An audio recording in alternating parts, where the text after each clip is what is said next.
Olá, galera do YouTube! Eu sou Daniela Fernandes e esse é o canal Natural é Melhor. Como vocês viram na capa, o que tem a ver a Páscoa com a dieta sem glúten? Tem tudo a ver, gente. Tudo, absolutamente tudo a ver. Vai deixando seu like, se inscreve no canal que eu vou contar tudinho pra vocês.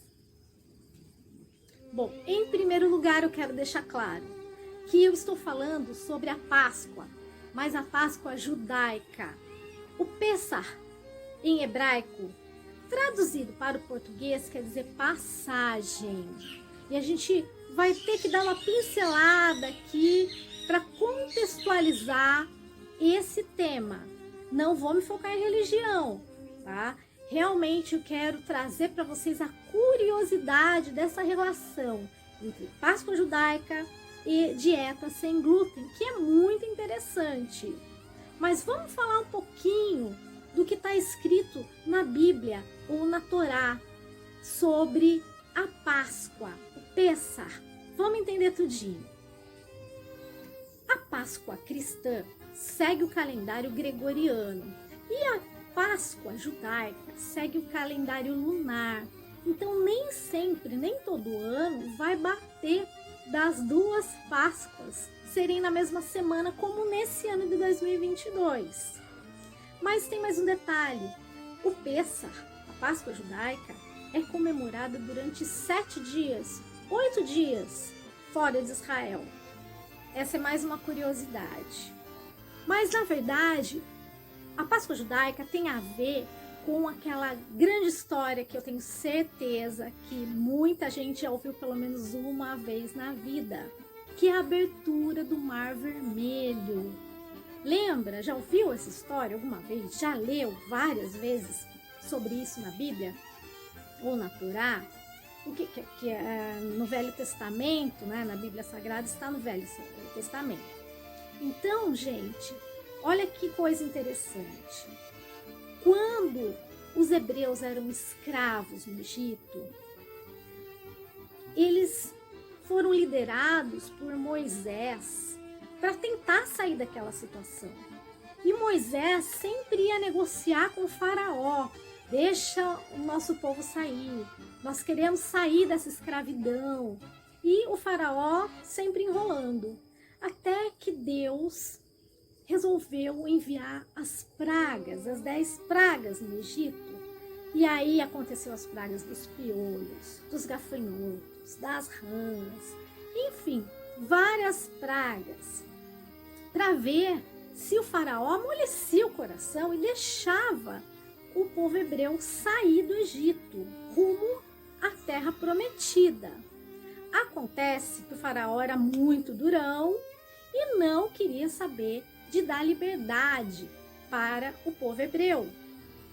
Então, Moshe sempre tentando negociar e nada. Até que na última praga, que foi a praga dos primogênitos, onde todo primogênito egípcio, fosse animal, fosse filhos, morriam misteriosamente.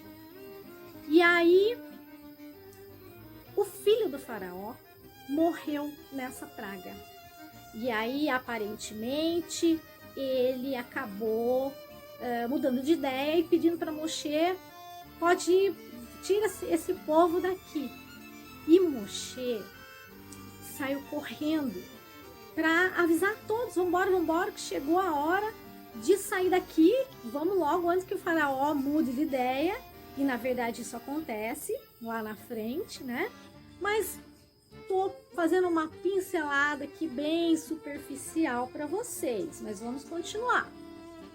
Mas o que acontece quando você vai comemorar uma festa na sua casa?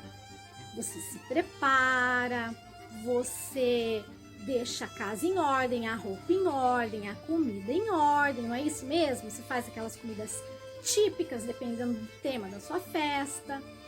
E o povo estava se preparando para a festividade de Pessah, que duram vários dias, como eu já disse.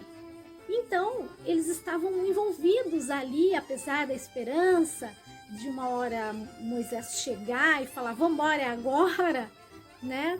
Eles não imaginavam exatamente o momento que seria o momento da saída. E de repente, eles têm um costume, aliás, no judaísmo é muito importante ter pão sobre a mesa durante as festividades. Esse pão se chama halá, que tem um outro significado, que eu não vou entrar em detalhes, mas o povo estava preparando o halá no momento em que Moshe chega e fala, vamos, agora temos que ir embora. E o que vai acontecer? Não deu tempo de acontecer a fermentação nesse pão. E aí, o que aconteceu? O povo colocou rapidamente para assar aquele pão que não cresceu. Ficou sem fermentação. E eles foram, pegaram tudo que eles podiam rapidamente e inclusive levaram aquele pão sem fermento, alguns chamam de pão ázimo, né? Para a caminhada que eles iriam fazer. E aí, eles se alimentaram do que eles tinham, que é aquele pão sem fermento, que nós chamamos de matzá. E foram rumo ao Mar Vermelho e aconteceu aquele grande milagre da abertura do Mar Vermelho. Os hebreus passaram em super segurança pelo mar, foram em direção à terra de Canaã, né, Israel. Muitos anos depois eles chegaram lá.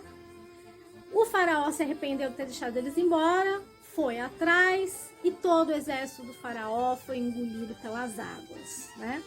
Essa é a história.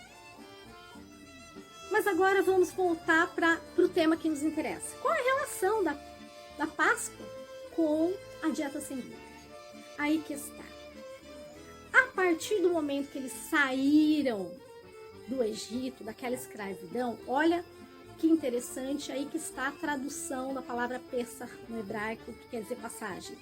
Eles saíram da escravidão do Egito para a liberdade. Esse é o sentido. Mas, a partir daí, Deus pede para o povo sempre fazer pão sem fermento, matzá, para que todas as gerações seguintes lembrem todos os anos do que aconteceu lá no Egito, como eles eram escravos e o milagre da abertura do Mar Vermelho, todos os milagres que Deus fez naquela época para tentar fazer com que o faraó amolecesse o coração e eles pudessem sair daquela situação. Então Deus pede para o povo continuar contando essa história para as futuras gerações.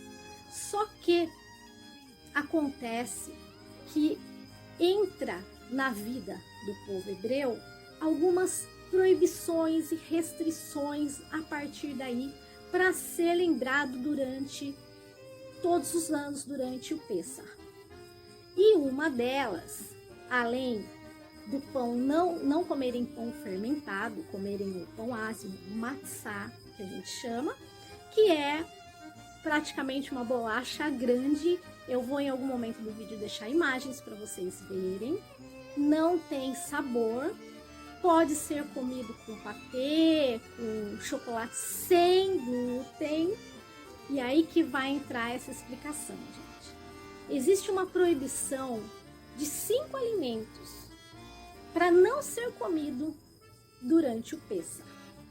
Esses 5 alimentos são 5 grãos: a soja, a cevada, a espelta, que é um grão que nós brasileiros aqui não conhecemos, a aveia e o trigo e seus derivados.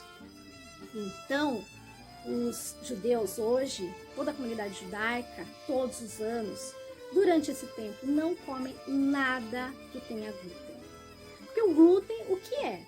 O glúten é uma proteína de uma reação de fermentação entre a água e a farinha, ou a água e os outros grãos que eu citei aqui. Então, é retirado totalmente o glúten da dieta da comunidade judaica, dos judeus. E aí é uma semana E aliás, antes disso, já existe uma preparação que os judeus vão tirando das suas casas os fermentos, ou seja, os alimentos fermentados por esses grãos. Então, quero deixar claro aqui, fermento de bolo, fermento de pão, não contém glúten. Então, você pode usar sem problema nenhum. Existe uma confusão. Não é esse tipo de fermento. É a fermentação causada por alimento, que são esses 5 alimentos que eu disse. Então, se você quer fazer um bolo, por exemplo, não usa farinha, não usa a farinha de trigo, não usa aveia. Você pode fazer um bolo de maisena, que é, aliás, o amido de milho, na verdade. Você pode fazer pão com farinha de amendoim, com farinha de amêndoas. Você não pode usar, no caso dos judeus, o trigo, cevada, espelta, aveia e a soja. E olha que coisa interessante. Nessa semana toda que se aproxima, os judeus do mundo inteiro estão sob essa restrição. Então, essa curiosidade que eu quis trazer para vocês nesse vídeo, que é a relação entre a Páscoa judaica e a dieta sem glúten.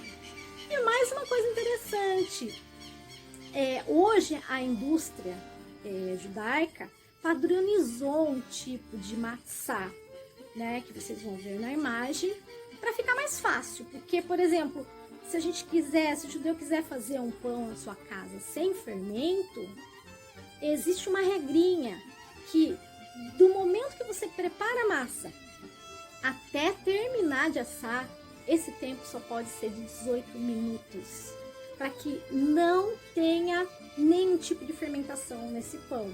Então, para facilitar, hoje existe o matzá pronto, que vem numa caixa, e aí você pode, com esse matzá, triturar e fazer uma farinha, e aí sim você pode usar num bolinho, qualquer coisa que você vá fazer que vá uma farinha parecida com a farinha de rosca.